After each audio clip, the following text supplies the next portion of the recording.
అందుకుంటున్నారో, ఎవరైతే దేవుని చిత్తములోనికి రావాలనుకుంటున్నారో, ఎవరైతే దేవుని ఏర్పాటులోకి ప్రణాళికలోకి రావాలనుకుంటున్నారో, వారు తప్పకుండా విడిచిపెట్టవలసినవి కొన్ని ఉన్నాయి.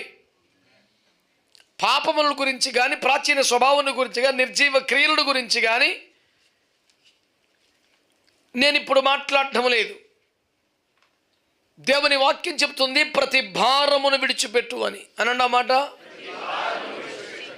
దేవుని వాక్యమే క్రైస్తవుడు భారము కలిగిన వాడుగా ఉండాలని చెబుతుంది. మరి ఇప్పుడు ప్రతి భారమును విడిచిపెట్టమని చెబుతోంది. ఏమిటి తాత్పర్యం అని అడిగితే ప్రశ్నలోనే జవాబు ఉన్నది.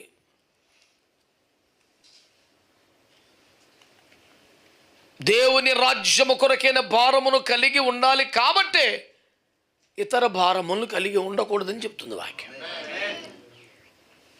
ఒక చోట భారమును కలిగి ఉండమని, మరో చోట భారమును వదిలించుకోమని ఎందుకు చెప్తుంది వాక్యం అంటే, మోయవలసిన కాడి మన కొరకు ఉన్నది కనుకనే ఇతరత్రా భారములను విడిచిపెట్టవలసి ఉన్నది అనేది వాక్యం యొక్క సారాంశం.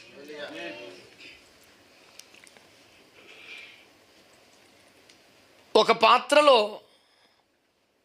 త్రాగే నీరు నింపాలి అనుకున్నప్పుడు ఇంతకుముందే ఉన్న నీళ్ళను వంపేసి కదా నింపుతాం. మరలా నీళ్లు కావాలని వచ్చిన నీళ్ళు వంపేస్తున్నాం. ఏమంటే నీళ్లు కావాలి కాబట్టి నీళ్ళు వంపేస్తున్నాను, అంత సింపుల్.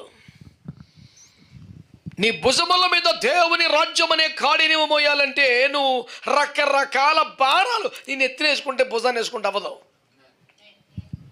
నాకు దేవుని పని అంటే ఇష్టం, దేవుని సేవ అంటే ఇష్టం, దేవుని రాజ్యం అంటే ఇష్టం, దేవుని పరిచర్య చేయడం నాకు ఇష్టం.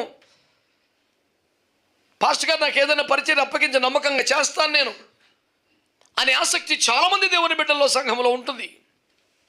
సంతోషం, ఆహ్వానించదగిందే. అయితే అందుకొరకే నీ భుజములు ఖాళీగా ఉన్నాయి అసలు. మరి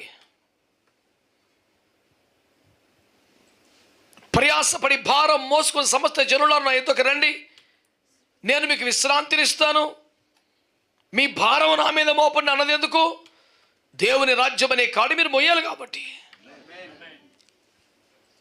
భారం మోసుకునే వారిలో నా ఎత్తుకు రండి, మీ మీద నా కాడి ఎత్తుకున్నాడు అన్నాడు. దేవుడండి ఇది. అది పాపం, అది శాపం, అది నాశనాన్ని తీసుకెళ్ళేది. అది మోస్తే నాశనమే. దాన్ని వదిలి దేవుని రాజ్యం అనే కాడిని మోస్తే మహిమలోకి వెళ్తాం. మీ ప్రాణములకు విశ్రాంతి. విశ్రాంతి అనేది పరలోక రాజ్య ప్రవేశానికి సంబంధించిన ఒక పర్యాయ పదం. వారు విశ్రాంతిలో ప్రవేశింపరు,